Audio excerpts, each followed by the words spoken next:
kids who are coming to the organic farm, they're mostly city kids, and I think what was special about your experience with making butter was you suddenly realized where something came from. Yeah, we would take these city kids out into the field, and the guy leading the group would pull a carrot out of the ground and stick it in his mouth and eat it. And the kids were really shocked. They said, what's going on here? We thought carrots came from a supermarket. Yes.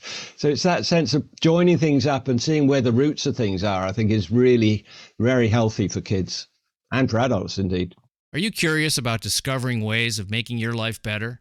Then welcome to my podcast. I'm Bob Nickman, and this is The Exploding Human.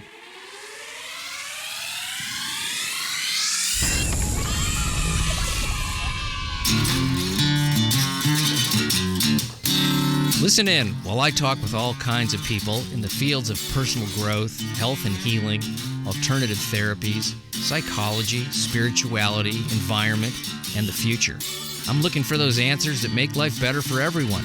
You'll meet cutting-edge practitioners, doctors, artists, filmmakers, business people, and those who have overcome challenges, the brave, the curious, anyone who is out there helping us humans to explore, expand, and explode.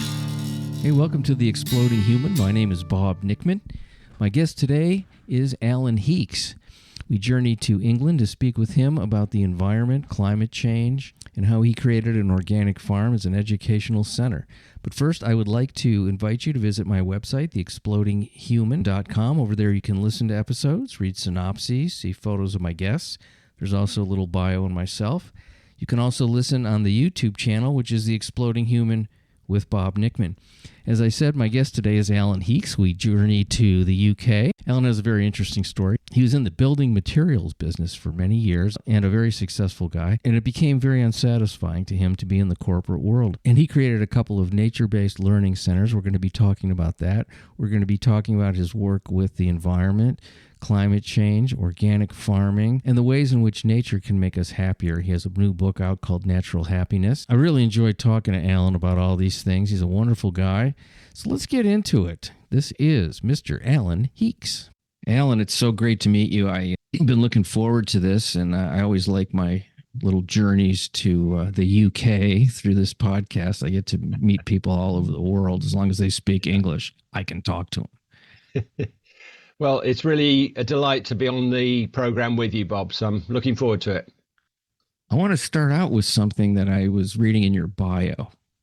Before you got into organic gardening and having nature, I guess nature preserves or whatever you want to call it, your wooded areas, and we'll talk about those things and how you started that.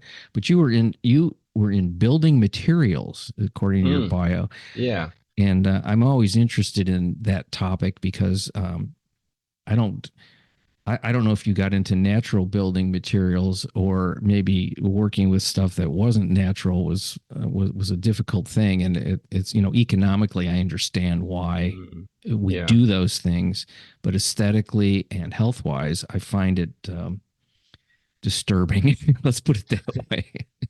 Disturbing. Well, I mean, one of the offshoots of exploring organic gardening for me was exploring the idea of organic buildings. So I think I probably share a view with you that natural materials are far healthier. They're aesthetically better. They're probably better for the earth as well. I have to admit that was after my career in building materials. So I was managing sort of mainstream companies making kitchen units and batteries and roof tiles and things like that.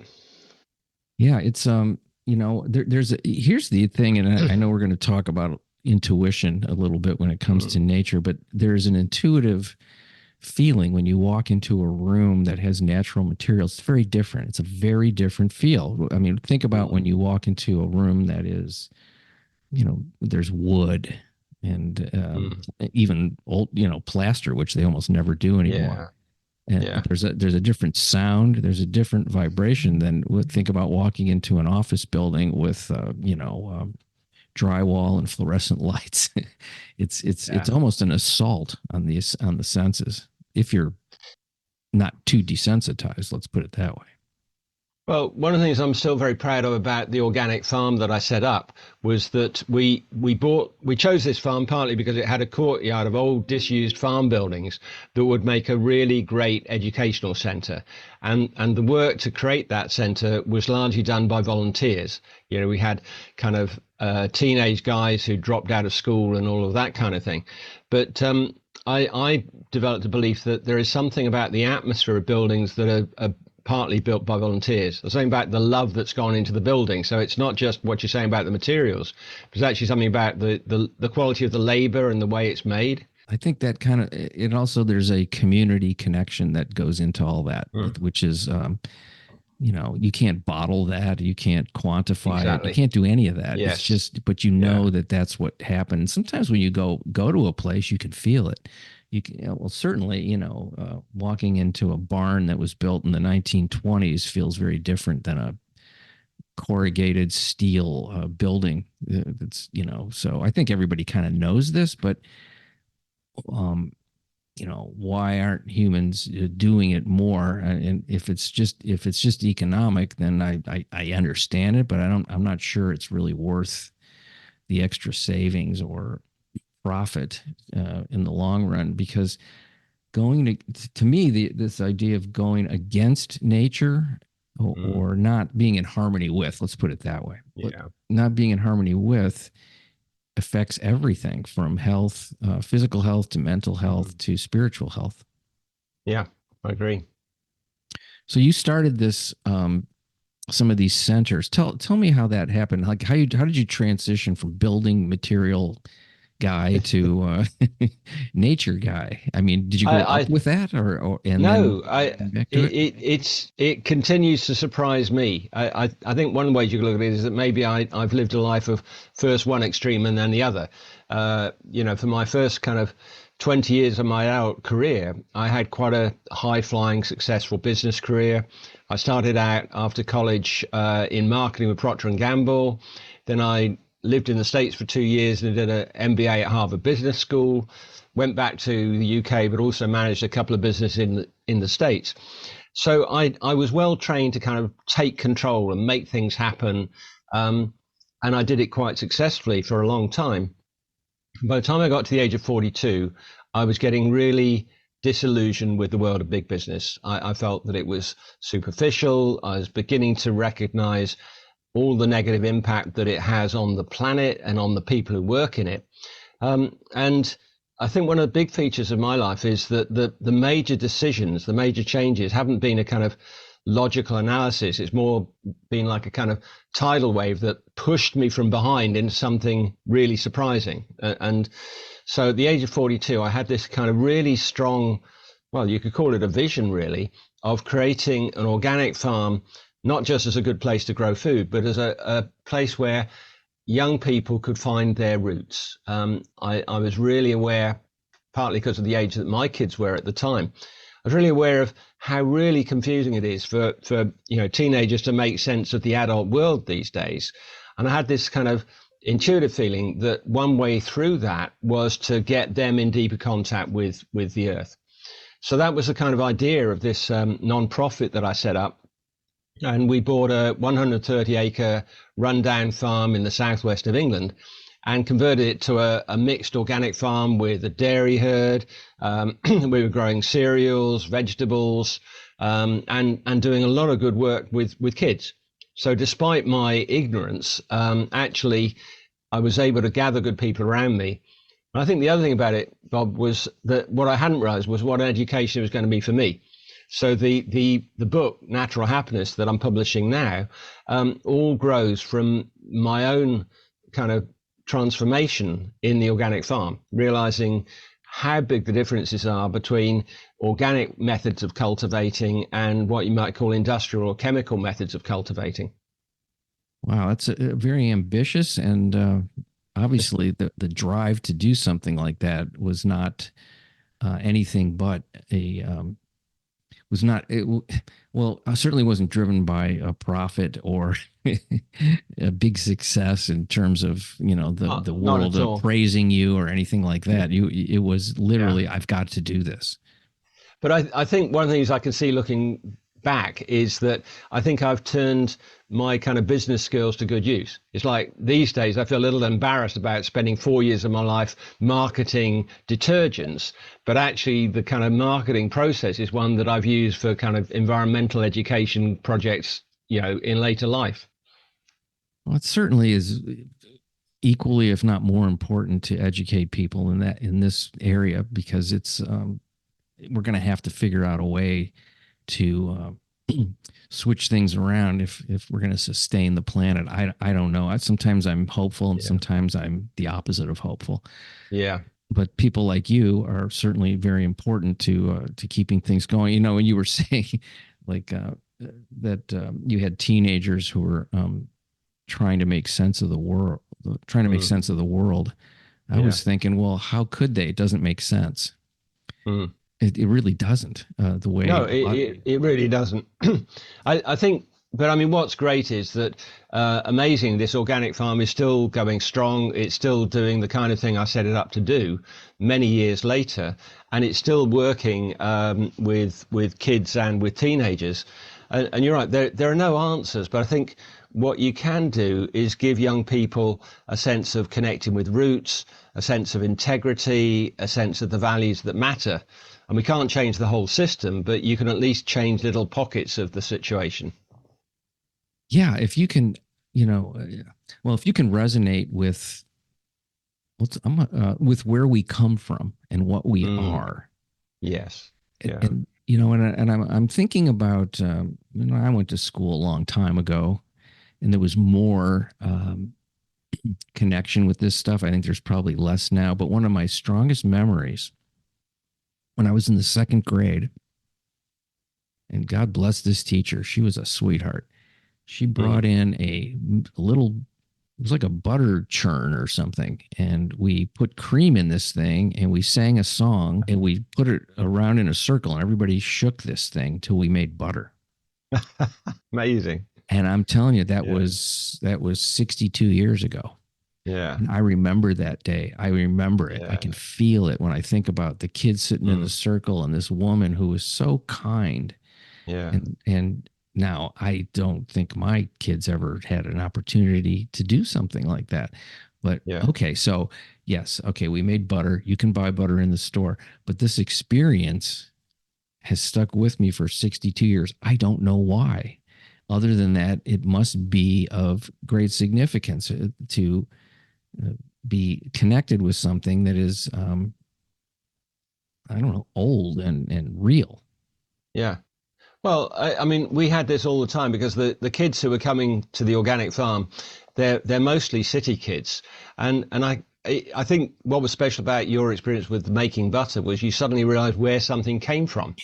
We would take these city kids out into the field, and the guy leading the group would pull a carrot out of the ground and stick it in his mouth and eat it. And the kids were really shocked. They said, what's going on here? We thought carrots came from a supermarket. Yes.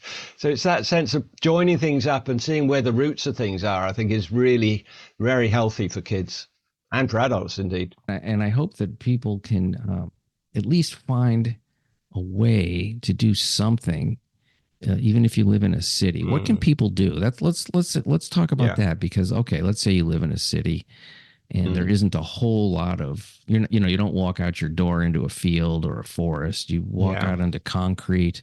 But what can people do to connect more with nature if they're living in an urban environment?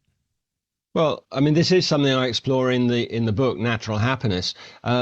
My sense is that a lot of people think that, you feel better when you go outdoors, and that's true. But what I'm trying to help people to do in the book is to connect far more deeply with nature, to realize that they're part of nature, and realize that there is a lot of wisdom and insight if you really connect more deeply with nature. I mean, I've run, groups on natural happiness in a sort of urban park in London. You can pretty much do this anywhere. Most cities have got parks and trees and outdoor spaces. So the kind of thing I would encourage people in the city to do is to get outdoors into a park or something like that, but really slow down. Use all their five senses to experience being outdoors. Actually go and touch the trees, sniff the flowers, listen to the bird song, hopefully. And there's a very good book called Your Brain on Nature, written by two doctors at Harvard Medical School, which looks at why we're under so much more stress now than we were even 10 or 20 years ago. And what they're saying is that the biggest factor is the fact that most of us are spending several hours every day on screens, smartphones, tablets, mobiles, computers.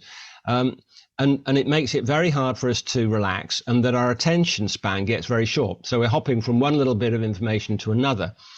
But what they do say also is that, it's called Your Brain on Nature. And they're saying that the best antidote to all this screen time is actually time in nature, because they talk about fascination. And what they mean by fascination, apparently, is that in nature, in the outdoors, your attention starts to relax and disperse. So instead of being constantly focused on something like it is on a smartphone, you're starting to relax because your attention is quietly drawn out of you into your surroundings.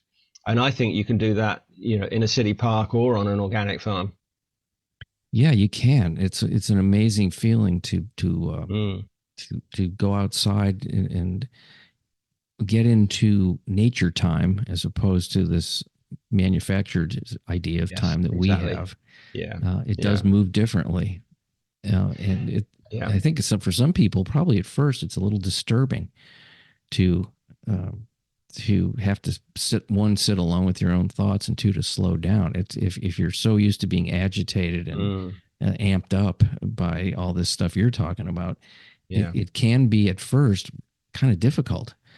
It can, and it takes time to do it. That's what I'm saying, is that, when you first get out of doors, you're still wired up, you're still your brain is racing, you're still in kind of human time, and you're absolutely right. You have to slow down, and it can be a little disconcerting, because this is when, what's really going on in your life may start to come into your awareness, instead of you just racing around, sort of chasing, texts and emails all the time. But I'd say again that that's where the book can help, because there's a big emphasis in the early chapters of the book on connecting with your roots. So getting grounded, ways of actually using nature to stabilize you. Because I use an analogy with trees quite a lot. So the first chapter of the book is about sitting and relaxing with a tree, and imagining that you yourself are like a tree, meaning you've got roots, trunk, and branches. And the big thing about the roots of a tree is that it firstly brings you in nutrition and resources, but secondly, it's because the roots spread out that the tree has stability. So the reason the tree can kind of stay firm through storms is because those roots spread out into the ground. And I think that idea of what roots mean for each of us as a person is really crucial. But I think part of what you're talking about with sort of speeding around in kind of just the human world is that our roots actually become quite shallow, and so we become kind of unstable in a way. I've experienced that. I know exactly what that is. Yeah. And one thing I would add to, if you're going to go to a park, if you can do it, for safety reasons, if it's, depending on the park, take off your shoes. Take them off. Definitely. Absolutely. When you think about what shoes are made out of, most of them, there's a lot of rubber and plastic and we're not, and so they talk about this a lot now, grounding, it's a very real thing, but just to take off your shoes and walk in the grass or on the dirt is such a wonderful feeling. And it's a pretty immediate change in the way your body feels. Well, exactly. It's a really good part of, I think of it almost like an airlock. You've got to make a transition from the indoor human electronic world to the outdoor natural world. And getting your shoes off can help that a lot. Mine are on right now. I got to take them off. Well, then you can imagine you're out of doors. I can really pretend. Yeah, that's it. I thought maybe I should get like a kitty litter box and just put soil in it. Stick my feet in it when I'm doing one of these interviews. That'd be interesting. I haven't tried that, I have to admit, but you're probably aware there's research about people's recovery rate in hospitals, which says that if you've got a window with a view of a tree or vegetation, it helps. But even if you've got a picture of a tree or a plant in your room in a hospital, you recover faster than if you don't. So the power of the imagination is quite important here. Well, yes, and is it just imagination? Is there something else going on too? True. That's some sort of vibrational thing that's going on that is healing. True. I want to talk about trees for a second, a little bit more, because Yeah. I watched this amazing documentary, and I think it was called Trees. I don't know if you've seen this thing. And one of the things they talked about in there, which you just did, which is the roots of trees and the communication between trees. It's an environment, a community where there's things going on that we can't see them, but it's not only above with the leaves and the branches touching, but underneath.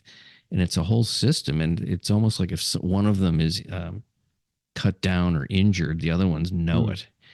Yeah. And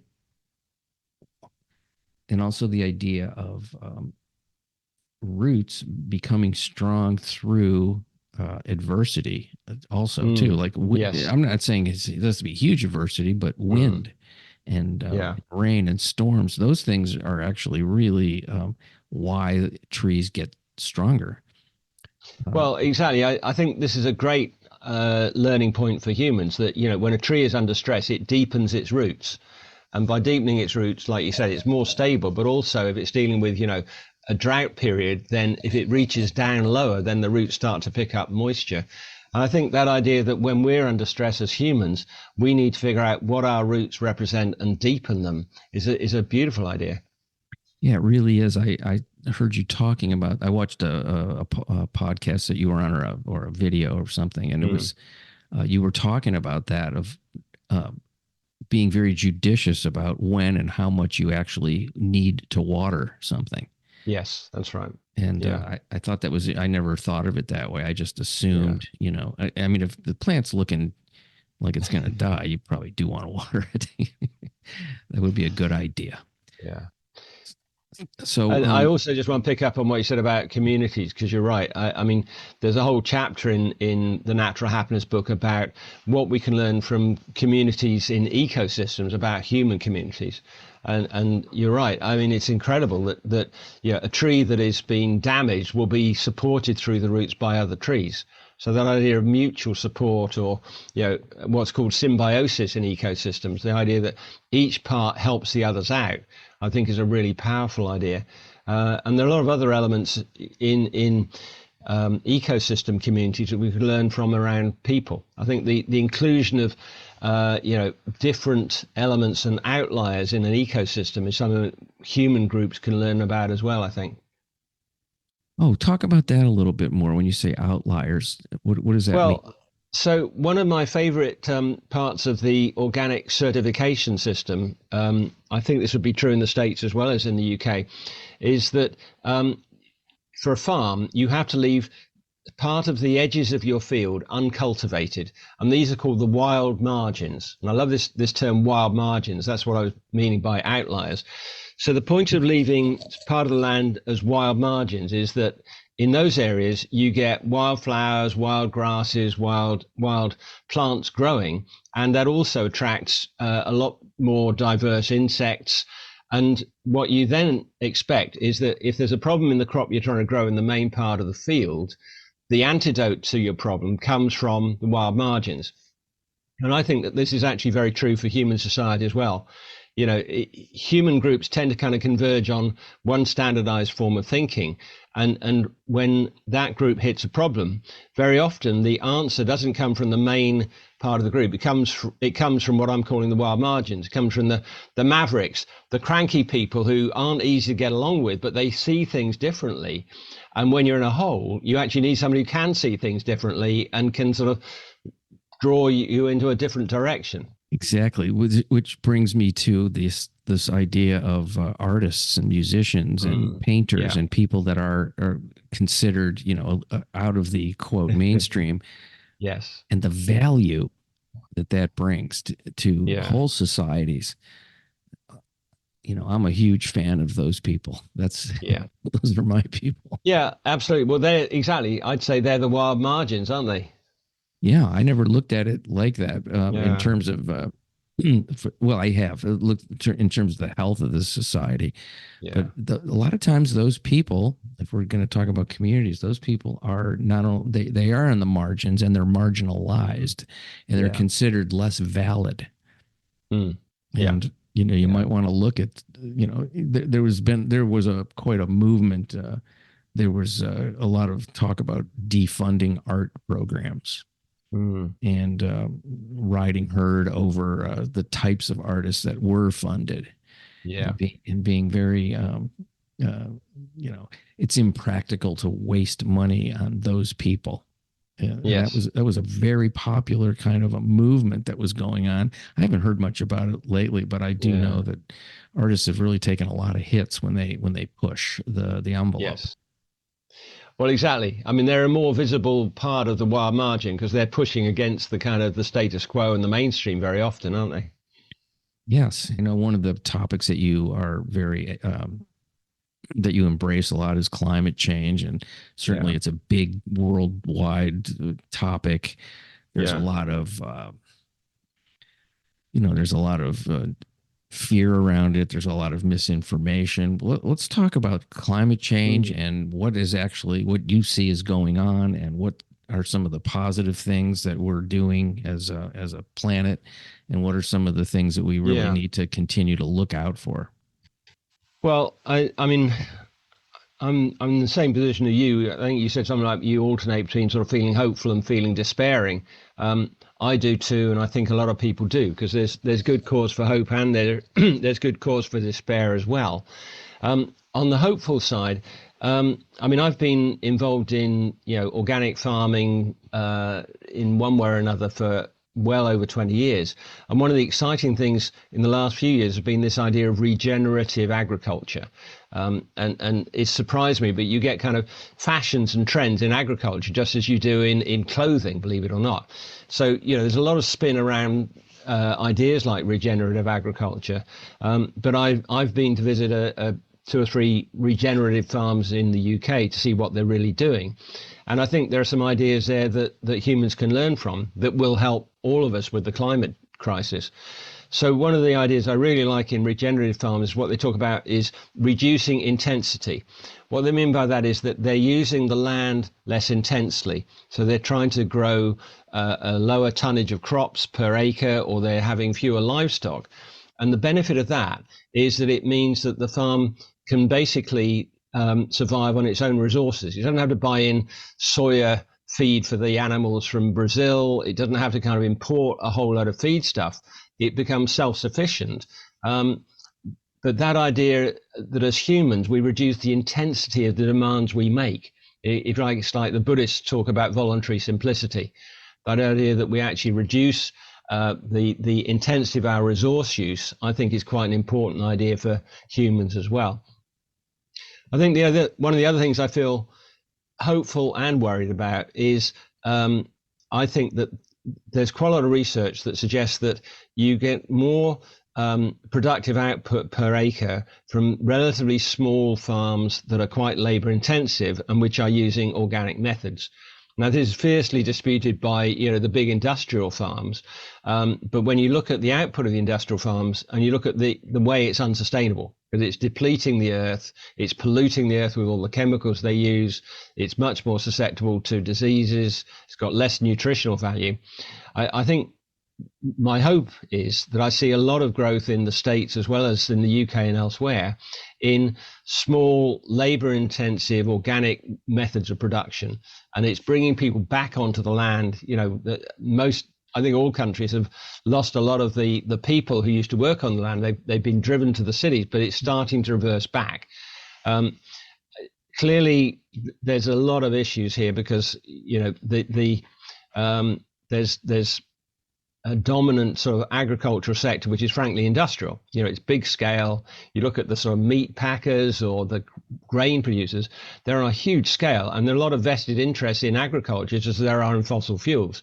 So, pushing back against that ideally requires consumers to change their behavior quite a lot more than they are. I do see consumers wanting more organic food, more healthy food, but I think that pushback from consumers is going to need to go a lot further than it has done so far. Yeah, and also, that food tastes better, a lot better. Yes, absolutely. And the thing I think that keeps people from going more toward that is money. I think it's a little bit more expensive. Certainly on the A side, an organic apple is going to cost more than the other kind.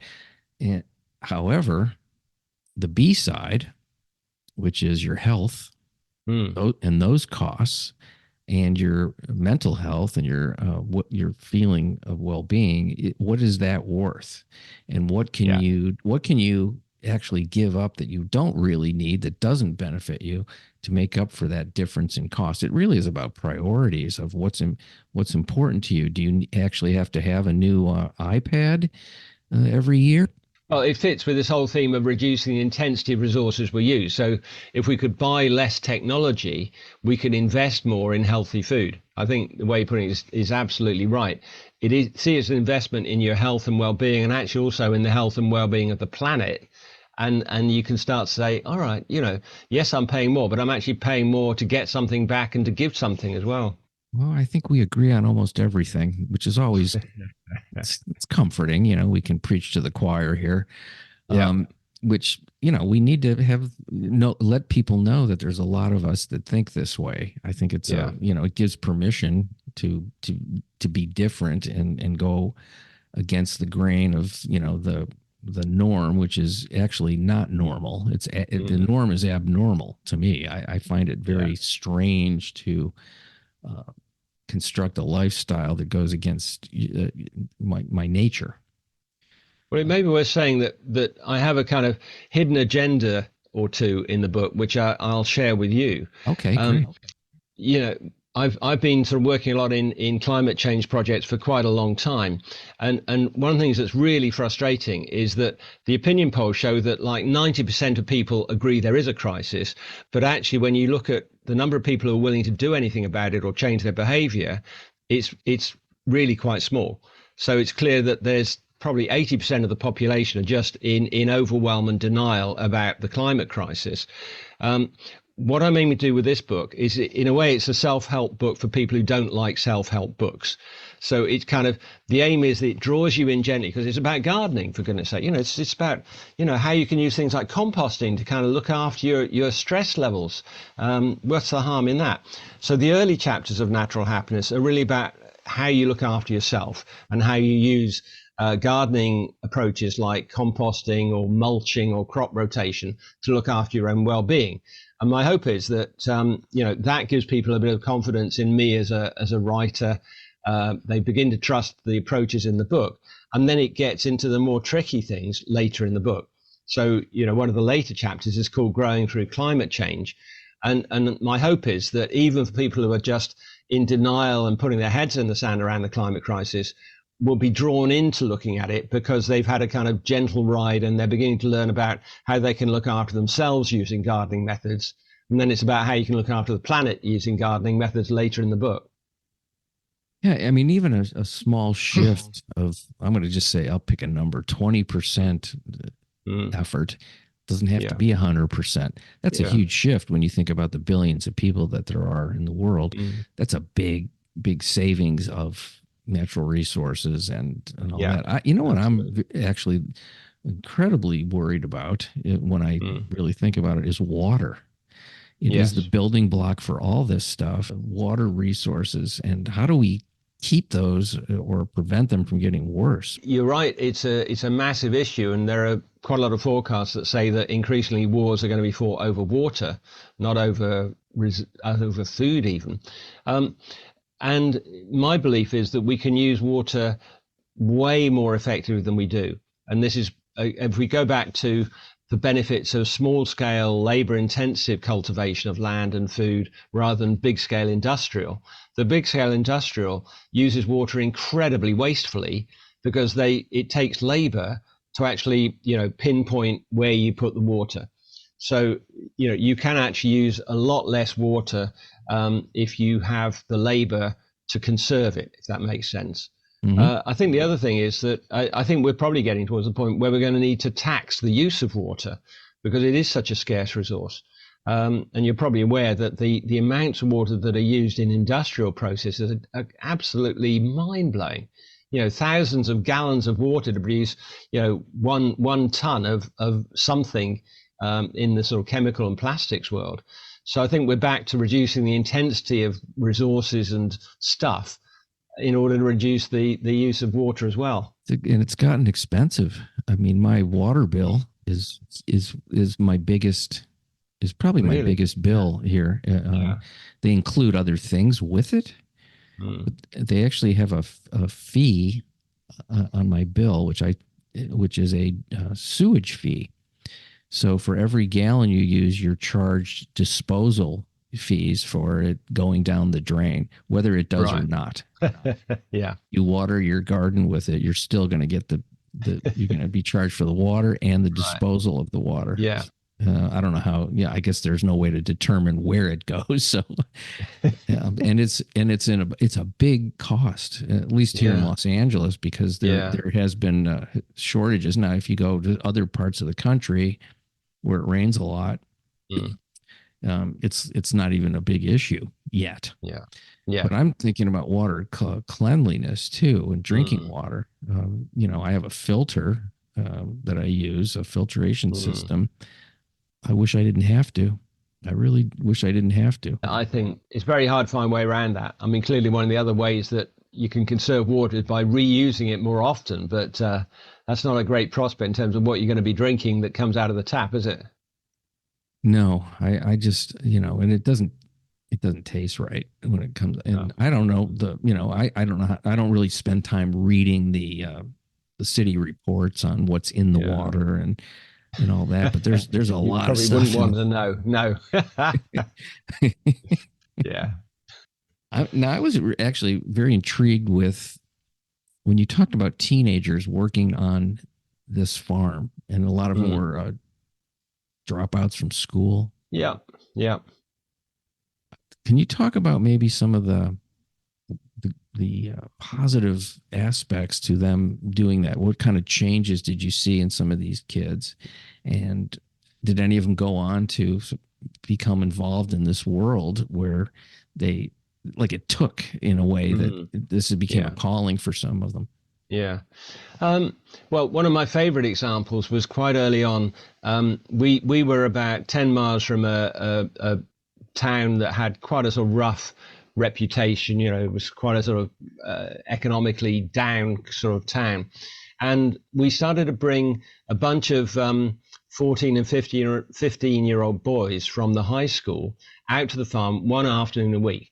And the teachers had chosen these boys because they were misbehaving. They weren't interested in class. They were, there was no discipline there. And all we did with these boys was take them to feed the pigs. So we weren't trying to sort of lay a number on them. We weren't trying to preach to them. We would just take them to feed the pigs. And then after about 3 or 4 weeks, we get a report back from the high school saying, I don't know what you're doing with these boys, but their behavior has completely changed.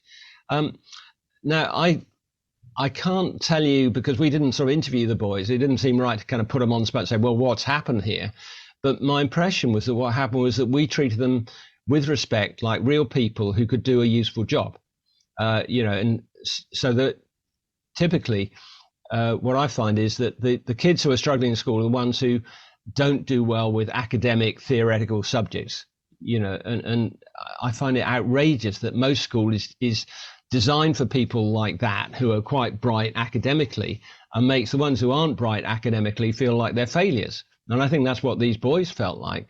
Whereas, here they were with this, husky farmer taking them around, treating them like equals, getting them to do a job that the farmer would be doing. And suddenly they start to feel a bit of self-respect. And I've seen that happen in a lot of situations. I mean, there's quite a movement that I think began in the States of community farms in cities, very often in quite, depressed areas in cities, like the Bronx in New York, for example, where they've shown that growing food together is just a really great way of regenerating a sense of community. It's a little bit like your point earlier on about the benefit of people coming together as groups, and that kind of community can include, kids from high school who are dropping out or struggling, because usually those kids have got, physical manual skills. It's just they're not good academically. So you need to give them some sort of situation where they feel a little bit of a sense of self-worth, they feel connected and valued as people. And I think that the whole area of food growing is a lovely one to do that with. Fantastic idea. I know that it happens a little bit in Los Angeles here, but when I think about, when they talk about communities that are, there's a lot of poverty, and why aren't we converting these abandoned buildings into housing? Well, it's a great idea, and it's but it's very expensive, and there's a lot of rules and regulations. But another thing that could be done probably more is to take those buildings down, especially if they're really in super disrepair, or the ones that have already been taken down, and turn it into urban farmland. And then you bring the community in to however you organize that. So particularly with kids, because that's what a great thing to be able to plant something and watch it grow and then eat it, or just like you say, feed the pigs. That would have been very exciting as a kid. Yeah. Well, it puts them back in touch with the real world, doesn't it? Instead of everything being on, social media and games and this kind of virtual world that they inhabit, it's putting them back in touch with the real world and with each other. And I think those are just really important things in these times.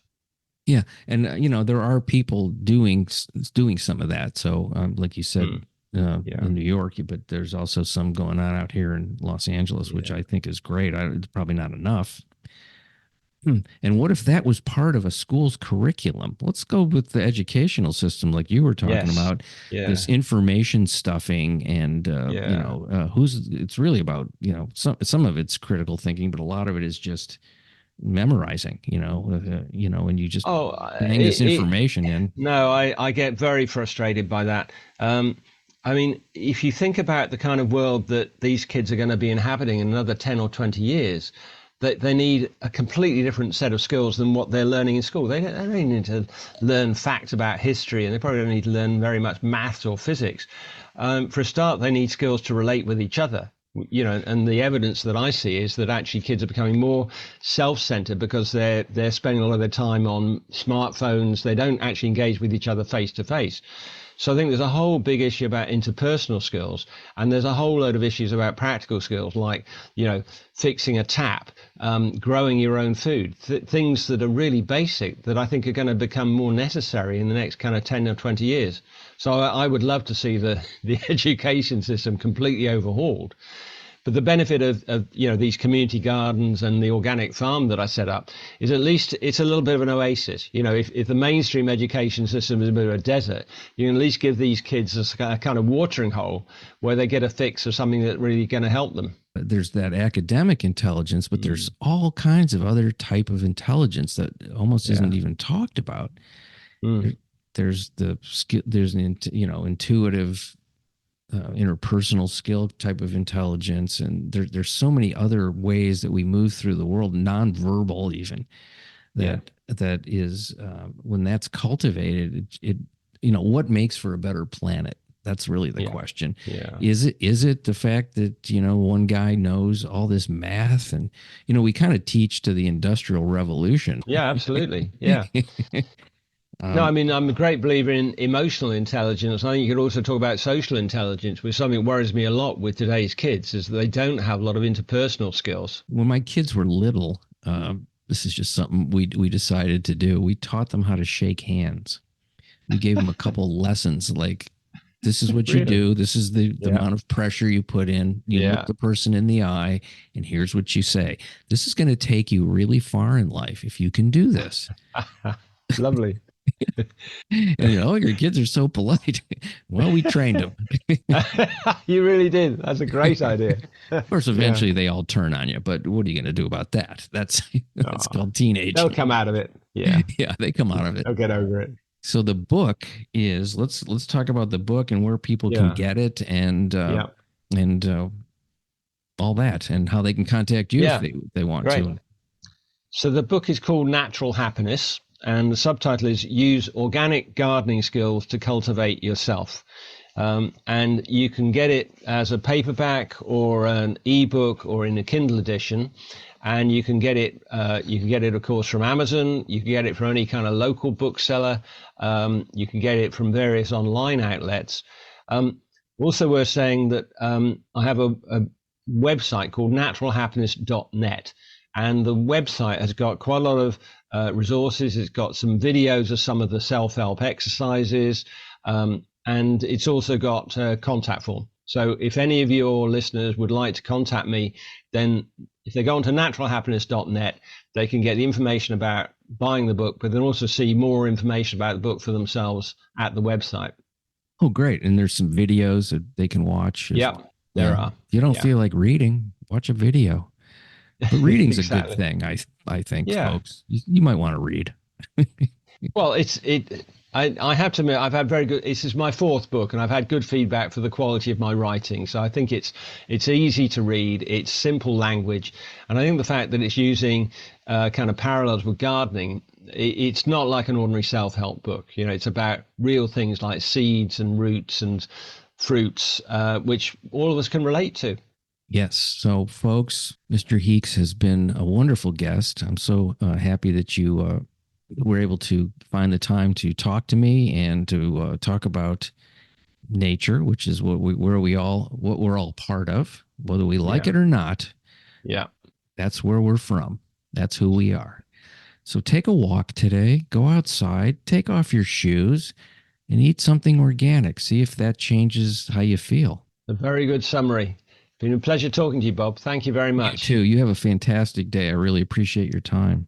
Much appreciation for you folks listening to The Exploding Human. The website is theexplodinghuman.com. The YouTube channel is The Exploding Human with Bob Nickman. Once again, I'd like to thank Alan Heeks for being a guest on the show.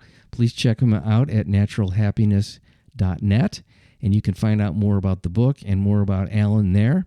Have a fantastic day. Thank you.